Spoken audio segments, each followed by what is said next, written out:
Okay, so let's start. It's the best part of our lunch, which is a welcoming of keynote speaker here. So, honorable guests, ladies and gentlemen, I'm David Nardaia. I'm a civilian representative of the Ministry of Defense of Georgia to NATO and EU, and at the same time I'm Rumsfeld Fellow, which is a great honor for me. And today I was asked to present my boss, Minister of Defense of Georgia, Ms. Tinatin Khidasheli. But first of all, I would like to, on my behalf, welcome all of you to Georgia, especially fellows, and I hope you enjoy your stay here. As I mentioned, today I have a pleasure to present Minister of Defense of Georgia, Mrs. Tinatin Khidasheli, which is not an easy job for me, because you know, she's my boss and I should be more careful what I'm speaking about. But I'll be sure to make less mistakes, actually. So when speaking about minister, I will be using the word first many times. She's the first ever female Minister of Defense of Georgia, and I'm pretty sure it's the first precedent of having female defense minister in our wider region.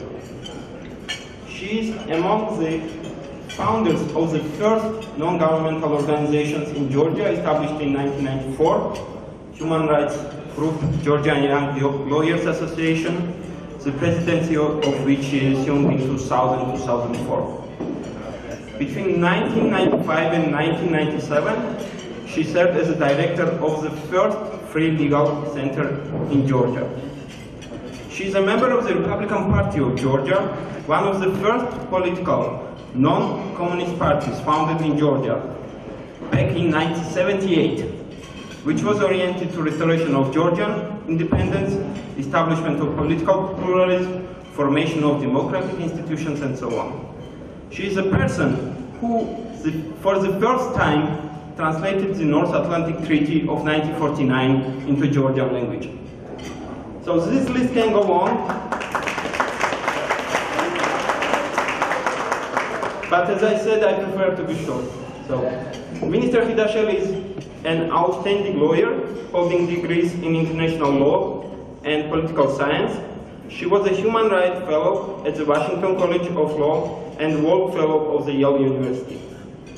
All of this was official information you can Google without my help, check it, but I think you are more interested to hear my personal view of the minister, about her other side. So, she is number 11 in the list of defense ministers with whom I had honor to work since 2002. So from statistical standpoint of view, I have quite enough data to make some comparisons, conclusions, and I will share them with you. So Minister Khidasheli is one of the most energetic and goal-oriented people who spreads the enthusiasm around her and which makes our job fun. At the same time, she is very demanding and pays careful attention to details, which of course is less fun, but we have to deal with it. She is very loyal to her values and firm on principles. Most importantly, she is a strong believer of Georgia's European and Euro-Atlantic future and does everything on her part to bring us, Georgians, where it belongs, in the family of free, democratic, sovereign nations. So I stop here. I think it's enough. But I forgot to mention one important thing. She is also married to Mr. David Usupashvili, the current chairman of Georgian Parliament, who is also not a bad guy. So. Ladies and gentlemen, let's welcome the Minister of Defense of Georgia, Mrs. Tinatin Khidasheli. Thank you.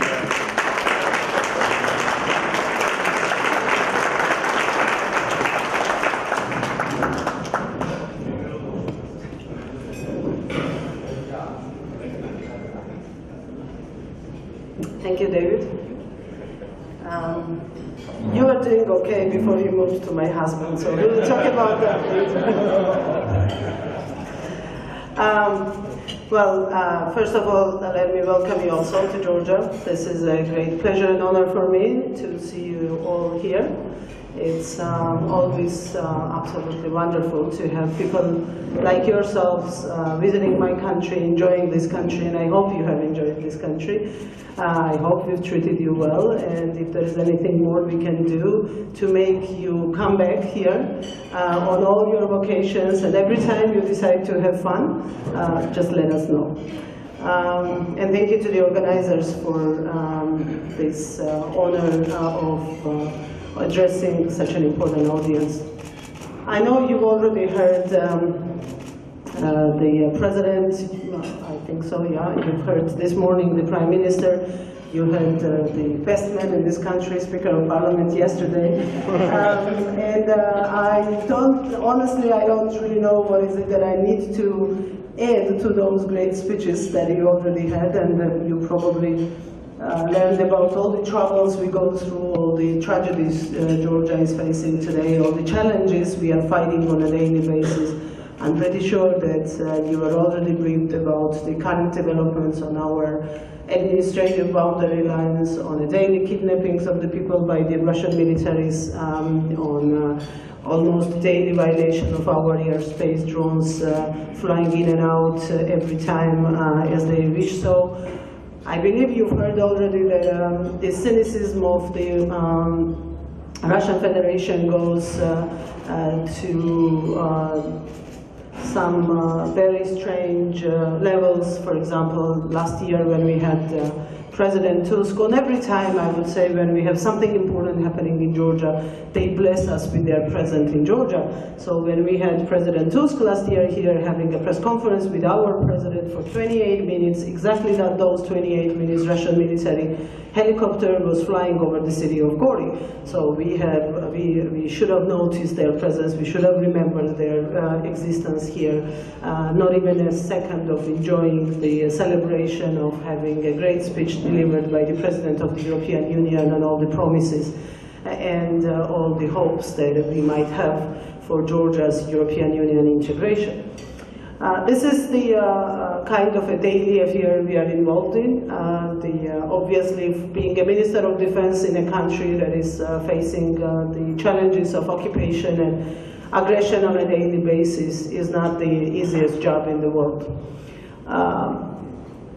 But it is pretty obvious that the only goal Russia has today, not the strategic, but the tactical goal, is that they are trying us. They are trying us every day. They are trying to provoke us. They are trying to make sure that we will respond and use it as an opportunity, obviously, after that for another, I don't know, another action against the sovereign country, Georgia.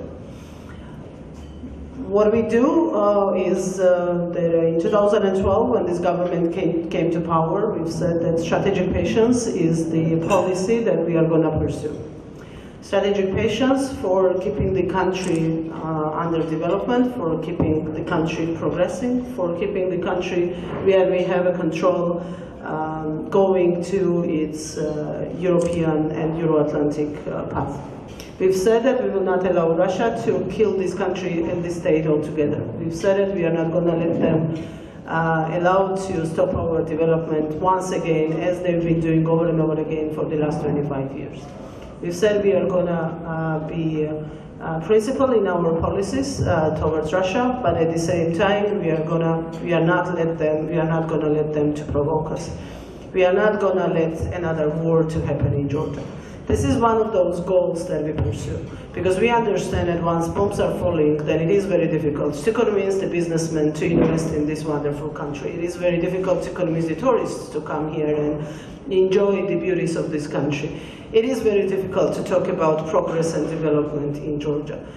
At the same time, we strongly believe that if there is an option given to Abkhaz and Ossetians as to developed, prosperous European Georgia, being under the NATO security umbrella, whether they want to have their kids going to the universities in this Georgia, secure, progressing European civilized Georgia, or to Moscow, we believe that there will be an obvious choice made by those mothers and fathers of sending their kids to the universities in Tbilisi rather than to Moscow. It might sound naive, but there are natural instincts that we can rely on. So this is basically a very general idea of where we are today, what is it that we do on a daily basis, and how we are trying to fight or to resist to the challenges that we are facing. At the same time, obviously, the only challenge we have is not from Russia.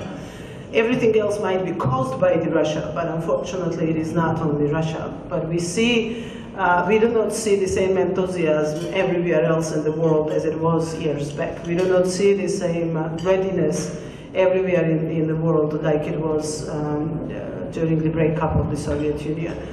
We have allies. Georgia has very strong allies. We just concluded in May one of the biggest, first ever, largest, I can use all those words, military training Nobel partner with 850 American troops standing here together with our guys on our Independence Day, 160 British troops, Latvians and Polish militaries participating in the trainings first and then participating in our Independence Day celebration. And these are kinds of moments when you believe that you are not alone.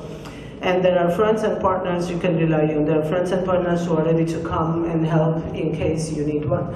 But at the same time, I would say that it's only fair to say that Georgia expects more.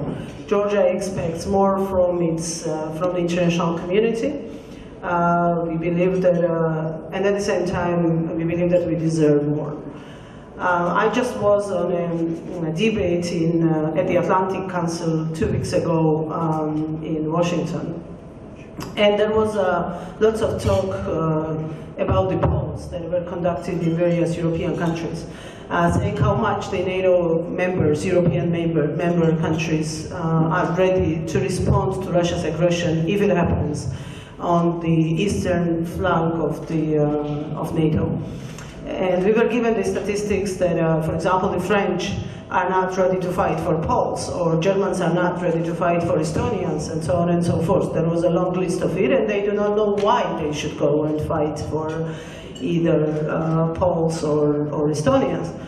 And that was a kind of statistics brought to us as a proof that if that's the attitude towards already member states, then what is it that Georgia can realistically expect from NATO in a short run, or from the European Union for the same matter?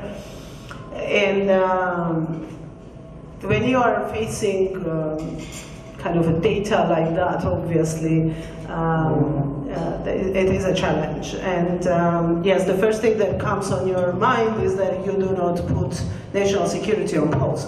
You do not ask those kinds of questions on polls, whether if there is and the best example obviously was 1939 Europe, and we immediately responded at, what do you think would have been public opinion in 1939 or 38 Europe if the same poll was conducted at that time? Well, the answer is obvious, I believe, and nobody doubted that in that room. So obviously, when it comes to national security, we depend a lot on the decisions of leaders, and we demand decisions from leaders, not that much from the public opinions. But at the same time, I believe that, and my response there was, and I strongly believe in it, that how many of those French who've been asked that question know that when France called for its national security, on its national security concerns and called for the mobilization of troops in Central Africa or Mali, Georgia was the first country who responded. Out of all 28 members of NATO, all the partners of NATO, all EOPs, and they have different names for different baskets and different countries, it was only Georgia who said, we are coming together with you to Central Africa and Mali. And I don't even go into Afghanistan and Iraq. We've been second largest troops contributors for all this time.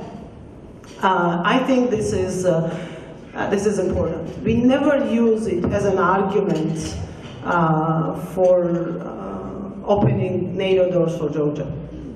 And we do not do it exclusively and only for opening NATO doors for Georgia. But at the same time, If we are manipulated with the public opinions, obviously we come back with those responses and with those answers. I don't want to keep you long from nice food that I believe will still arrive. But let me just say a couple of words as to why we think that Georgia is important. And when I say that we do not go to Afghanistan for opening doors to NATO, I really mean it. And I don't believe that the only reason why Georgia matters is that we are sacrificing our lives for the world peace and security. But I think why Georgia matters is much more strategic and much more global than just fighting in Afghanistan or in Mali. And this is obviously our geography. Obviously, this is about Georgia being an important integral part of the European security. When we hear all the talks about the energy diversity being so crucial and so important for Europe, we Georgians say that there is no energy diversity for Europe without Georgia being part of it. When we hear about the deterrence of Russia, we say there is no effective deterrence of Russia if they're allowed to have backyard policy. And if you want to prove that you do not allow for backyard policy for Russia, then Georgia is an opportunity to prove that. To tell to Russians that this is a sovereign country making its sovereign decisions, going into NATO, meeting all the conditions, being absolutely interoperable with NATO, and this is why we open the doors. Because it's their sovereign decision, and because Washington Treaty says that if countries want to join the NATO and meet the standards of democracy and interoperability, they are invited to NATO. And I can go on with this list. It's a very long list. Why Georgia matters in today's world full of challenges for NATO and Western countries. Why is it? Why most of the answers, somehow for whatever geopolitical reasons, can be answered here in this country. And it's not only about Russia, because all we see today, obviously, is Russia blackmailing the world, and the world making some steps towards Russia not to upset them, not to provoke them, and there are lots of words like that used about the Western Russia policy today. But we say that if there is anybody who seriously believes that with the full occupation of Ukraine being their job done there, and the occupation of Georgia being their job done there, if anybody believes that Russia is going to stop at the Caucasus Mountains or at the Black Sea and is not going to move ahead, that's a very unserious thinking. This is not knowing Russia at all. This is not knowing that Russia is not fighting Kiev or Tbilisi today. They have nothing to prove to Kiev or Tbilisi. They don't even need Kiev or Tbilisi. Everything they do here or in Ukraine is about you. It's about NATO, it's about Washington, it's about Paris, it's about London, it's about those countries who said for these 25 years that they have interest in democracy building, they have interest in expansion of freedom, they have interest in not having backyard policy. They really mean that there is no Soviet Union anymore. This is what Russia is trying to prove.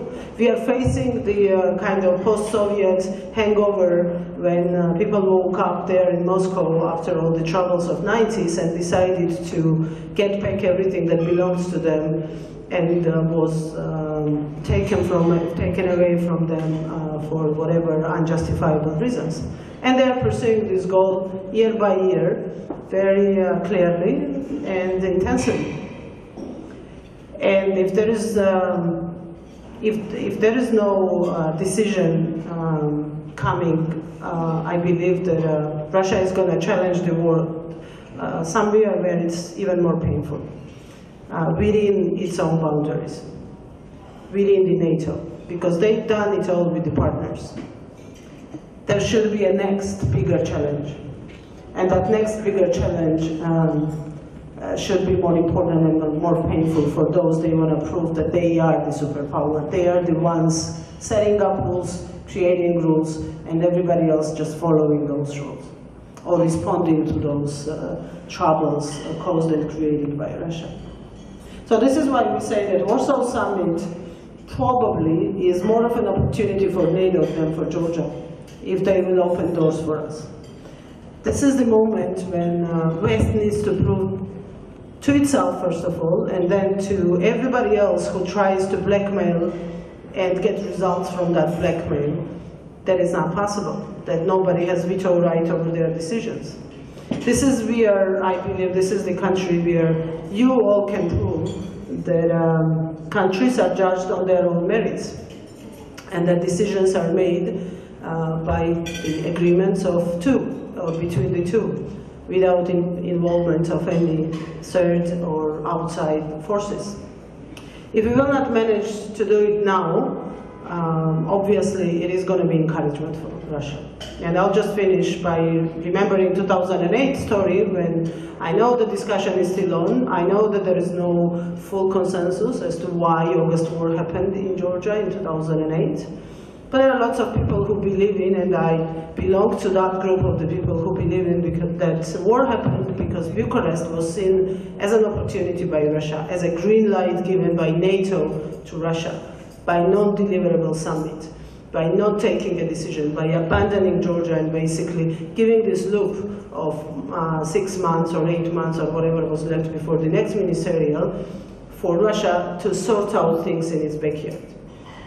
I hate to see the same thing repeating itself after the Warsaw. Well, the current Georgian government is going to do everything possible and impossible for that not to repeat itself. But if you live in a country like Georgia, unfortunately, not everything depends on you and your decisions, and we've seen it in 2008, that it does not always depend on you. With this not very nice and optimistic note, let me finish here. I don't know what's the format. Do we take questions? Yeah, I'll be happy to answer any questions you have or hear your comments.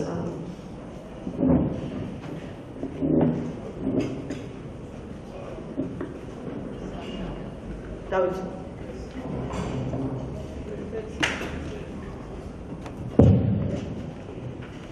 Madam Minister, sorry. Thank you very much for a very informative speech. My name is Mirza Ibrahimov, Uzbekistan, Rumsfeld Fellow. Do you think, is there any specific date when Georgia could be admitted to NATO, or is it just promises? And do you think it would be feasible that you would join NATO before you solve problems with occupied territories of South Ossetia and Abkhazia?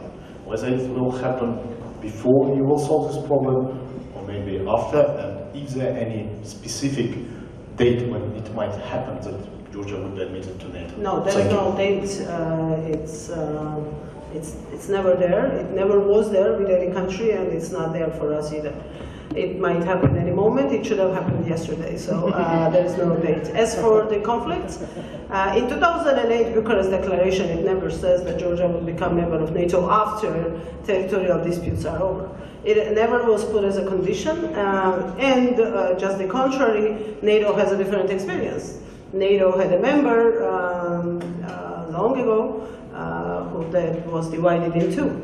And nobody questioned Western Germany becoming member of NATO because there was a Russian army standing in another part of NATO.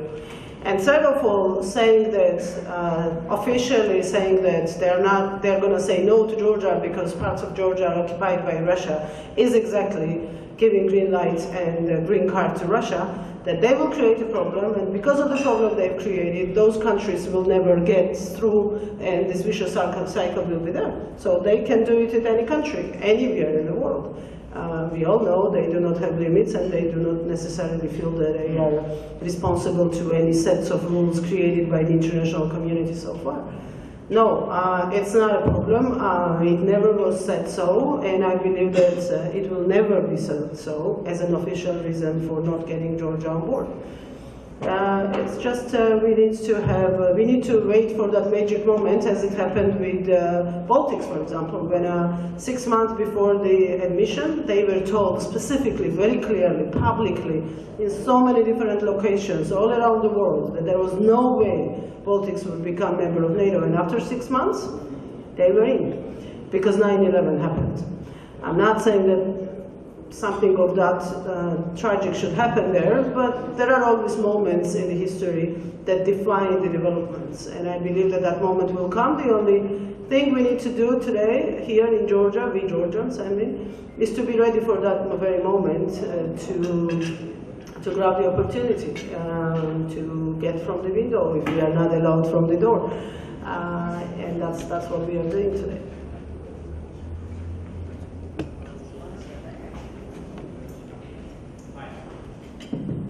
My name is Anar, I'm from Azerbaijan. In a previous panel, we've been talking about United States engagement in the region, and some were arguing that the United States have been disengaging from the region for the past several years. Some would argue even that precisely because of that disengagement, some problems happened, and someone would argue even to the contrary, that because of the engagement of the United States, some problems occurred in 2008 and later on. So my question is,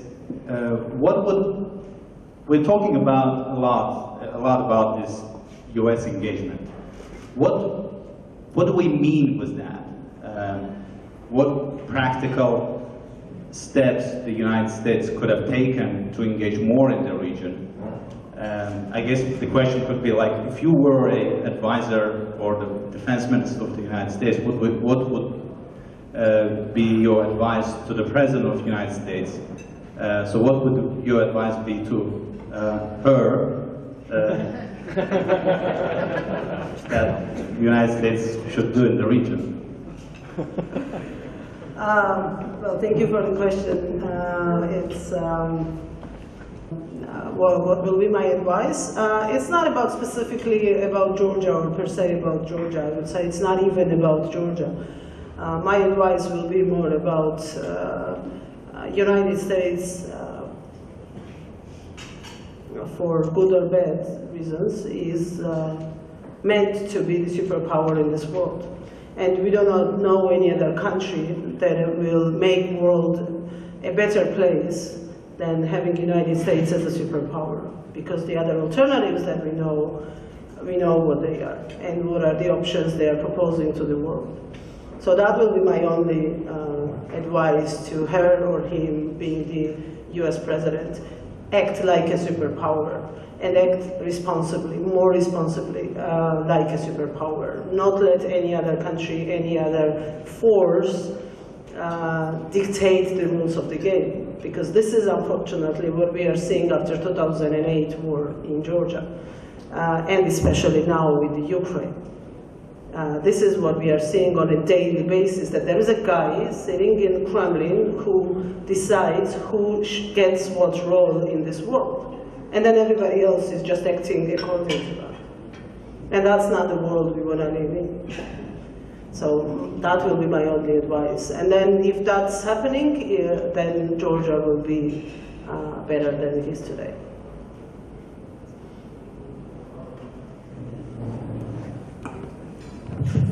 Thank you, Minister. My name is Georgi Kandelaki. I'm MP with the main opposition party here. But Minister, you rightly spoke about the need to resist Russian agenda. And obviously you know very well that one part of this agenda is to discredit the idea of Western liberal democracy. And one avenue through which this idea is being discredited is obviously what we call Russian soft power, Russian propaganda. Now, I subscribe to everything you said, but there has been credible research in Georgia that some media outlets that disseminate this propaganda have been funded from the Georgian government. And indeed, this has been now confirmed by the Council of Europe's Commission Against Racism and Intolerance, because obviously, often Russian propaganda and hate speech overlap. How could you explain that? Most recently, there has been another piece of credible research which suggests that Sputnik, well-known Russian outlet, is being funded through Georgian embassy in Hungary. How can you explain that? And also, I'm sure the audience would be interested to hear the reasons. I join you again in your praise of the recent exercises in Georgia, and I salute this initiative of our American and British allies. But I'm sure people would be interested, and Georgian people are interested, why Georgia refused at the last moment to participate in the Anaconda exercises in Poland, was it really related to the chickenpox of 3 soldiers? Thank you. I don't know why Hungarian embassy, Georgian embassy in Hungary is funding Sputnik, and I don't think it's right, and I do believe that it's a Russian propaganda instrument in Georgia. I don't have any doubts about it. This is why, well, I can say even more, Ministry of Defense was also funding, apparently, Sputnik, but when I became the Minister of Defense, it stopped immediately. The same goes for other agencies as well. So the only thing I can say is for my ministry that these are the contracts I sign. And I don't know what are the contracts other ministries are signing. And if there are contracts with the Russian propaganda machinery, then I think that it's wrong. It's fundamentally wrong. And there should be answers asked from those guys who are in charge of it. As for the Anaconda exercises, well, I believe you know the truth, but thank you for asking that, because if there are people in this audience who have the same question, I'll be happy to respond, obviously. There is a General Hodges' comment on it that you can also see if I'm not a reliable and credible source for it. Yes, there was a chickenpox disease discovered 24 hours before the exercises started. I could have acted irresponsibly, hiding it, and sending a company to Poland to participate in US battalion with a high risk of those American soldiers also being infected by the disease, or doing what I did. We sent a letter to US command as well as to our Polish colleagues, informing them about the disease that was spread in the army in that very particular unit. And this is why they did not go. It was 3 cases at that moment. Now we have already 9 guys hospitalized and much more under the treatment. So that's the reality, very unfortunate reality, because we actually fought for being part of those exercises and got, with the US supported backing, got invited to the exercises. But unfortunately, we had to say no to participation at the very last moment.